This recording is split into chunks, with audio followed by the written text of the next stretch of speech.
Owned by the Waterpark Group and located on the Canary island of Tenerife in Spain, Siam Park is the largest water park in Europe. When Siam Park opened in 2008, it was revolutionary for not only having unique rides, but also the most immersive theming of any water park in Europe.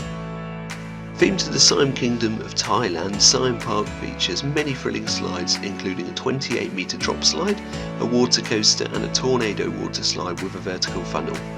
The park also features a 13,500 square metre wave pool and a lazy river with a surprise at the end. The entire park is covered in tropical foliage, which adds to the immersive experience and allows for shaded queue lines, preventing the burning feet sensation that you get at most water parks. Everything in Siam Park, from the restaurants to the lockers, was designed with guest satisfaction in mind.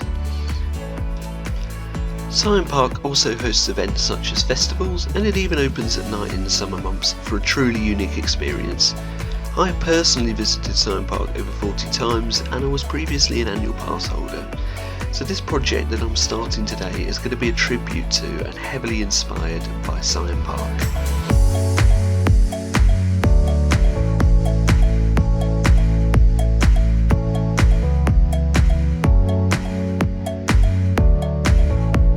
Hello everyone and welcome to a brand new series on the channel.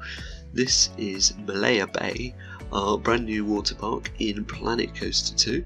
As I mentioned in the intro, it's heavily inspired by Siam Park in Tenerife, although this will be to a Malaysian theme rather than a Thai theme. So what you can see I'm doing to start with then is setting the scene. We used the career mode map, just the thicket, as is now available to play in sandbox mode.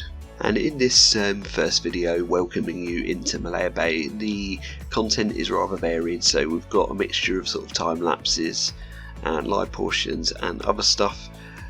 That's just really so that I can introduce the park properly and kind of explain what we're doing. So if you don't know, Siam Park that's sort of inspired this project, it's built in Tenerife, which is very volcanic island. So it's built on the side of the volcano basically, and it weaves its way up the hill, which is really great for sort of terrain conforming flumes, which isn't something you'd normally think about, but when you think of a lot of water parks, they're usually built on fairly flat land, so that is something else that made that park, or makes that park rather very unique, and the fact that there's foliage everywhere, so I'm bearing that in mind with some of the terrain work that I'm doing here.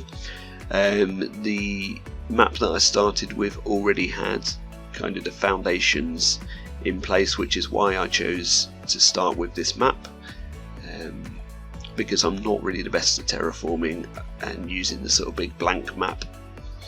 I feel like the only issue that we may run into is the size of the map. It's quite small. But for a water park, I think that it should be fine, and worst case scenario, I will just blueprint everything out and put it into a different map, because as we get more free updates, we will probably have more career maps available to us to play in the future. So to start with, I'm working on some of the infrastructure around the park, small car parking and a road layout, and this is basically just so that I can work out where everything's going to go. Obviously I will come back at a later point and detail this more, but I wanted to kind of get on with the build, and I didn't want to spend too much time on doing road layouts and stuff. But what we've got is perfectly fine for a foundation to start working with. Everything outside the park is going to be sort of false perspective. And that'll sort of make more sense once you start to see some of the hotels and stuff like that I build, just because of the area of land that we've got. I wanted to build everything in a smaller scale, so the focus is just going to be on what's inside the park, and any buildings and infrastructure outside the park is just for aesthetics, and you're probably going to be looking at it more from a distance, if that makes sense. So trying to work out some more of the landscaping here as well, and I did sort of place a body of water here, just thinking how we're going to do some of the sort of entrance area of the park. That doesn't end up staying because I don't work on the entrance of the park yet. That will come later on, maybe in the second or third episode. So this area below the highway towards the sea does end up changing quite a bit, just basically because I run out of room trying to cram everything in. The edge of the map is right there, you can see the dotted line just by the beach, so we couldn't really build anything on the beach, but that's fine. I hadn't really planned to do that anyway. It's just, like I say, a fake row of sort of hotel facades that's just meant to be sort of implied that they are functioning buildings. But because I felt that this wasn't a super important part of the park or the build, we are just going to do those in a hyperlapse, which I'll cut to now.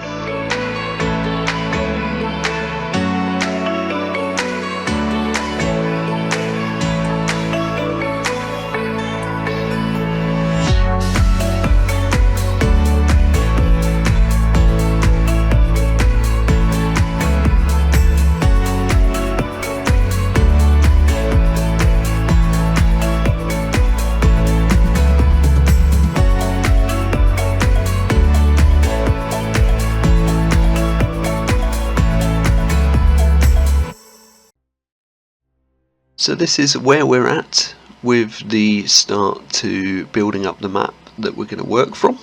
I really like the way this looks from this shot.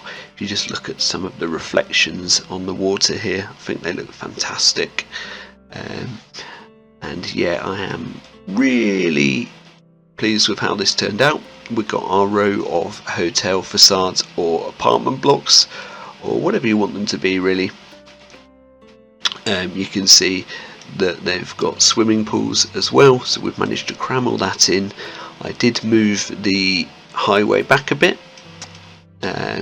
so that there's a little bit of room behind them, and the reasoning for this was the angle you're going to see them at most of the time is from kind of up here when you're in the park, and basically with the highway how it was before, you were only seeing the top 2 floors of most of these buildings, and I wanted it to be visible that they're fairly high-rise hotels and buildings, so move the highway back a bit, and now we've got a sort of area behind with a road that feeds into each of these buildings, which is a little bit more realistic as well.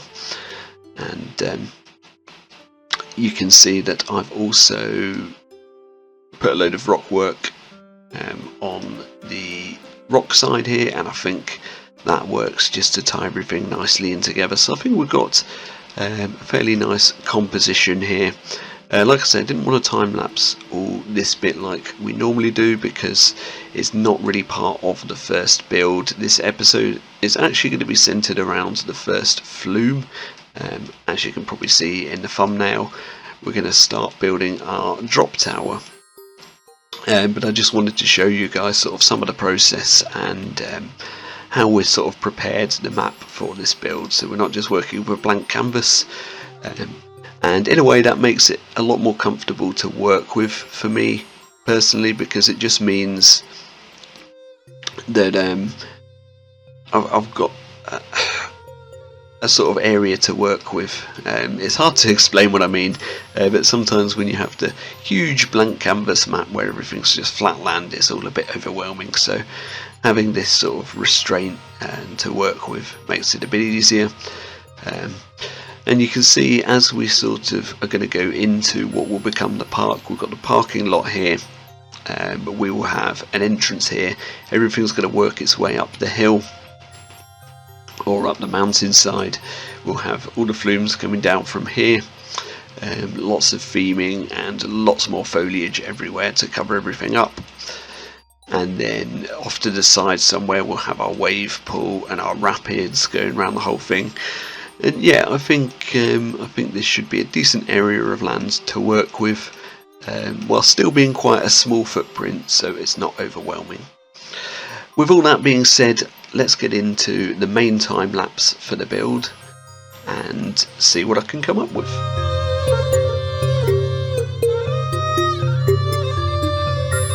let's get the wheels in motion then and get on with the build itself.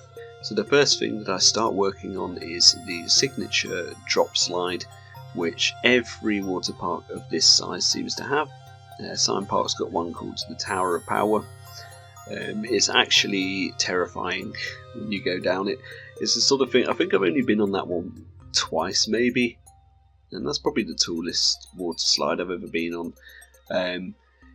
As you walk up the queue to the top of the slide, it's actually terrifying, and then the lifeguard sort of tells you to put your arms on your chest, lie back with your head in a certain position, and you think, if I move even an inch, I'm probably going to die here. But then once you actually go down it, it's not really that bad. The mistake that I made here straight off the mark was building it way too tall. It's kind of hard to get an idea of scale when you're starting off the first thing on a map like this. So I do go back and readjust that later on, and there's quite a few different iterations of this build. I knew that I wanted to run the lazy river underneath the sort of pool that the slide goes through. A lot of these slides tend to have like a shark tank type thing that you go through towards the bottom of the flume, so that's something that we're going to try and replicate here. I can think of a couple of others that do it as well. Aquaventure, is it called Aquaventura or something like that? Aquaventure in Dubai, and there's one in the Bahamas as well. And yeah, these sort of slides are probably very, very popular with the general public because they're just so big and intimidating, and really good sort of standout feature for a water park like this. So talking more about the actual idea for this park, obviously we're going for the Malaysian theme, which is kind of tricky to replicate because I can't think of that many examples of it in real world parks that I've been to anyway. But it's definitely a very bright and colourful and interesting sort of style we can work with. This would obviously be a really high budget park, probably the most high budget you would get for a water park, and I'd imagine that it would be somewhere in southern Europe where they get good weather for much of the year, maybe even in the Canary Islands where it's pretty much hot all year round. So going back to what we're actually working on here, at this point I've sort of placed the lazy river underneath the pool, but at the moment we're just using the fake water, and that does change because I decided I need real water. It just doesn't look quite right doing it like this, so I end up opting for a pool instead. So you'll see I'll come back to that in a bit, but firstly just working a bit on the actual slide itself and the tower. And this is probably around the point where I decided the slide was far too tall, so shrink it down a bit. I've kind of got a feeling that it might get shrunken down even more later on. I haven't decided yet. I haven't actually finished the build at this point. I just wanted to get some of the commentary done before I continue with it. So it's going to be a bit choppy. I'm just going back into it as and when I sort of get the motivation with this build. But yeah, here I'm just sort of layering up some of the walls. Obviously there is going to be a lot more detail than this. I'm not just going to build basic like this, but for the time being, just want to get everything in as a placeholder to see where it's all going to go. I really do like this brick wall texture that we use for this. I think the colour works well and kind of depicts the sort of theme that we are going for with this one.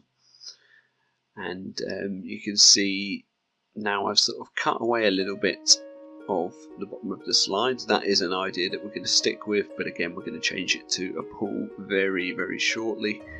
At this point just finishing off some touches to make it all make sense. And yeah, cutting around quite a lot. We get this cool curved wall going in here, and I think that works out pretty well. That's something I'll probably stick with. It just sort of draws your eyes a little bit more to the big structure from when you're standing at the bottom. We probably want some sort of photo opportunity at the bottom of the slide as well, so maybe a bit of path going over the pool. I don't know, I haven't got that far yet. So here you can see that I've changed out the fake water for an actual pool. But at this point I've got the pool above the lazy river. I believe there is a way that we can get everything working exactly as I want, with the lazy river running through the pool, only separated by a tunnel. You might still be underwater the whole time, but I think it should work. I think there's a way we can manipulate the game to do that. If I use one of Teiji's tutorials for this, I know it works with paths. Whether it'll work with pools as well is yet to be seen, but I'm going to try it anyway and see if we can get that working. If not, I'm happy to have a compromise and have the fake water underneath the pool, but at least we managed to get the flume running through the pool, because I feel like that works nicely. The only thing is, when you get to the edge of the pool, the flume basically cuts through it. I think there may be a hack as well to stop that from happening, and if I can do that, then even better, without sort of destroying everything that I built thus far. But if not, I'm happy to compromise as well with that and just have the flume clipping through. And I've just placed some black shapes there for now, and we'll probably put some splash effects there so that it's not as noticeable when you go down. But yeah, it just looks so much better off-ride having it go through the pool like that. So now you can see I'm putting in the much smaller flume. It would still be a huge drop tower, but much more manageable scale to work with in-game. And I think this scale is much more sort of what we want to be going for with this one. And like I say, it's still potentially subject to change. It's just, you don't always know until you start working on something whether it's going to work out or not. But one thing I am really pleased with the end result of is the little circular trims that we've got going around the exits of the flume when it goes through the wall. I think they work out really nicely and blend in with the scenery around it, so that's something that I'm pretty happy with. And then at this point it's just a case of covering everything up. I'm looking at some different pool textures as well, and then I realised that because I placed a load of lazy rivers before, we had the jets everywhere. So I had about 3 or 4 jets on each part of pool, which is not correct.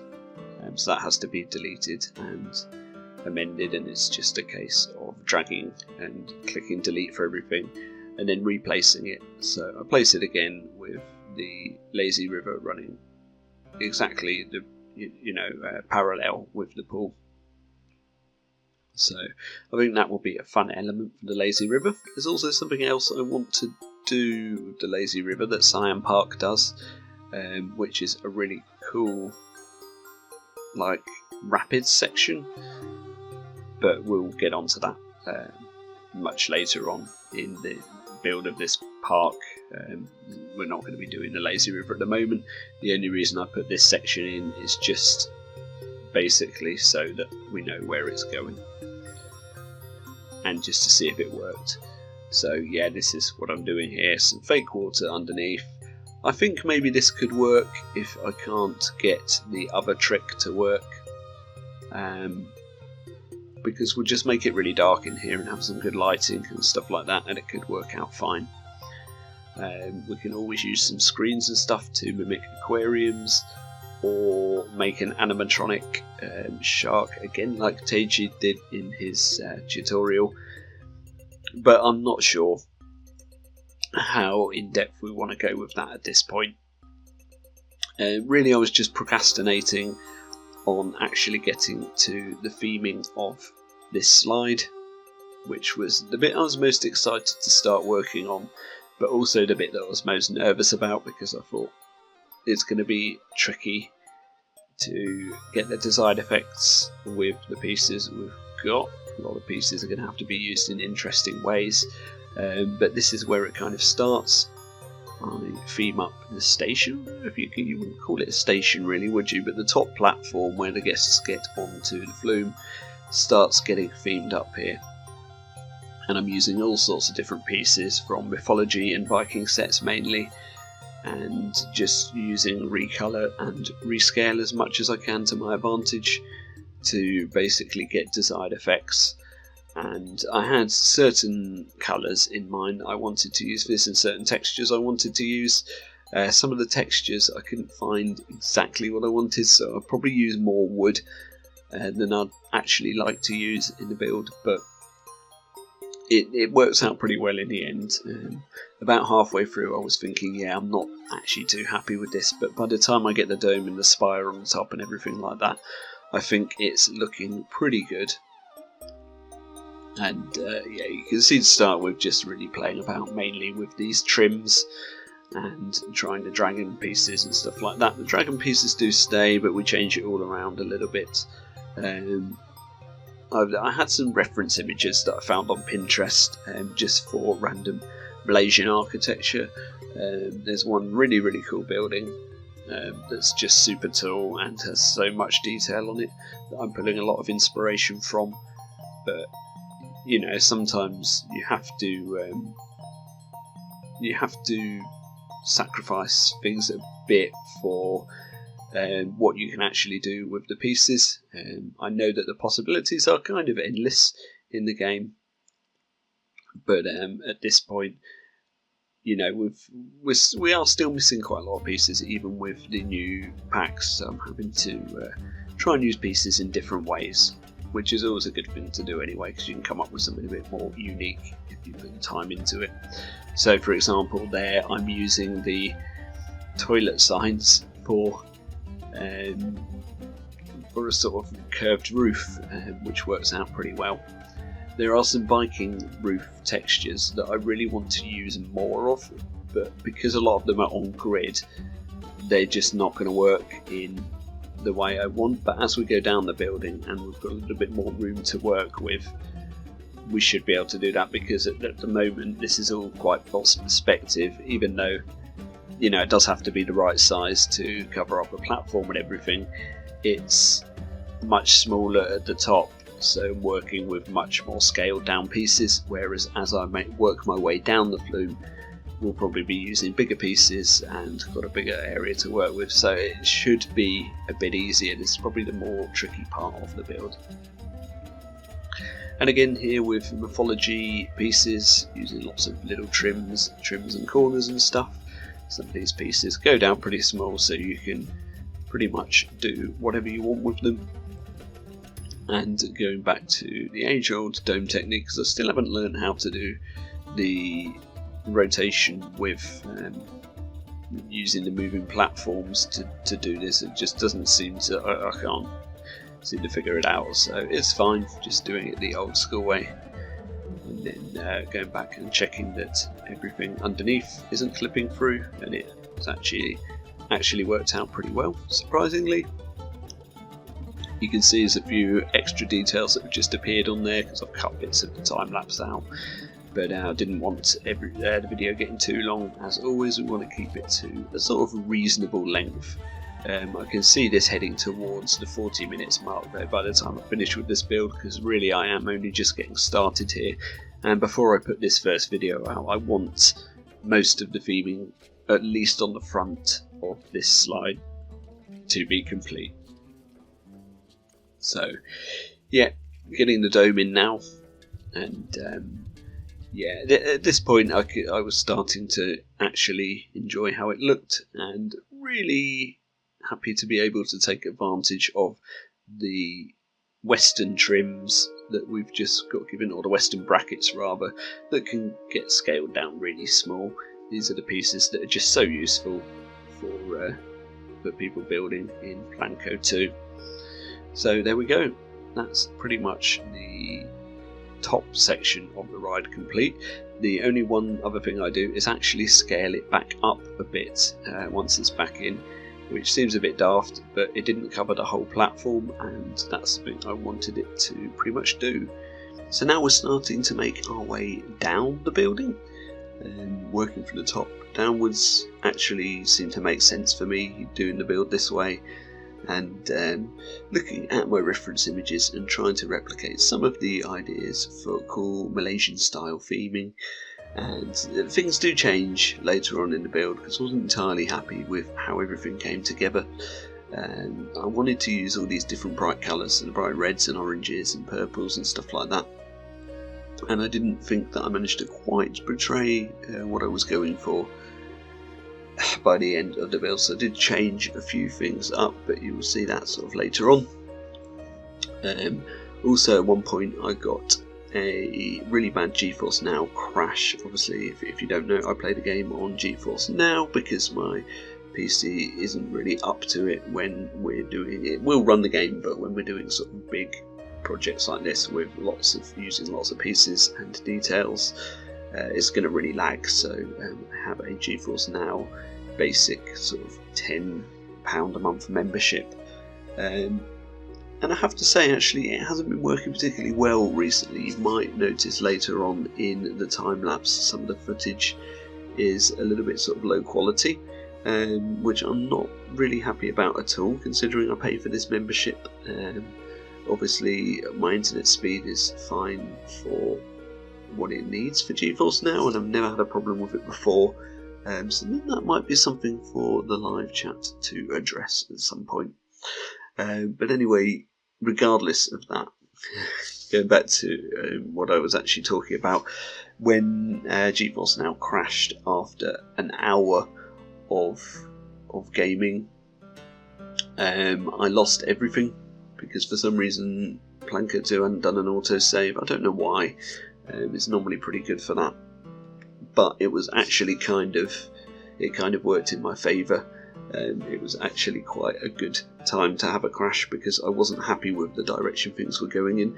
I started sinking in some doorways and stuff into the lower sections of this building, and it just didn't look right. It wasn't the direction I wanted to go in. So yeah, like I said, it kind of worked in my favour that we had a crash at that point because I was able to rethink things, take a little break away from it and come back and build something that I was much happier with. So at this point I'm just sort of finishing off some of the detailing around the top of the flume platform. Unfortunately you can't remove or change any of the fencing around the platform, or at least I believe you can't, so it was quite a challenge to find a way of covering it up because obviously I didn't want the plain blue railings, they don't fit with the theme. Yeah, please, Frontier, can we just have a way of removing these, or at least changing the colour? I can't really see why not. I'm sure that would be something quite easy to put into the game. But I just stacked loads of these fences together to hide everything, and it works out fine. It's yeah, it will do for now, like that. So now going down to the bottom of the slide again and working on some of the unfinished bits down here. At this point I did attempt to run the lazy river through the pool, but it didn't work out quite as I wanted because unfortunately it breaks up sections of the lazy river pool, and when you basically you need to drag one pool over another, and then whilst you've still got it in the advanced move sort of mode, you undo it, so you press Ctrl Z and then you press Ctrl Y to redo it again or something like that, and it will place exactly where you want it, so you can manipulate the game to doing that, and it works with a path, so if you want a path right over your pool. But yeah, there's a Tajid tutorial on it, so go and check that out if you want to do some cool stuff like that. But unfortunately, yeah, it just didn't work for pools, so I kind of gave up on that idea. And I liked how neat everything looked with the lazy river running underneath, going through the tunnel under the pool. So I thought I'm not going to mess with it too much because it looked good. And at this point, this was after the aforementioned infamous crash, and I decided to redo the dome because I thought it was a bit too basic and I wanted something slightly more detailed and slightly more reminiscent of the theme that I'm trying to represent here. So what I used for this was actually some switch pieces because they go pretty small. I think they're from the aquatic set, and then some Viking shields on top of them. And obviously this is a lot of pieces, but I do think it looks really good and it was worth doing that. So I thought it looks kind of a lot more detailed than the rest of the build at this point, so I decided to use this same technique in other areas of the build, and you can see how that sort of all works out. And really the idea at this point that I thought was, rather than trying to do overkill and have the entire tower covered in stuff, I thought I was going to keep the focal point towards the top of the tower with all the detailing, and then the lower part I was going to keep a little bit more simple. This is a really little fun detail that I found that you can do. Put two dragon statue things facing each other, recolour them, and you've got some really fun Asian detailing here, which could pretty much work on any build of this style, but yeah, for me that worked well for Malaysian. So there were a couple of buildings that I took inspiration from with reference images from Pinterest. One of them was the Sri Mahamariam Man Temple in Chinatown, Kuala Lumpur. That wasn't difficult to say at all. And the other was the Batu Caves Temple, also in Kuala Lumpur, obviously the capital city of Malaysia.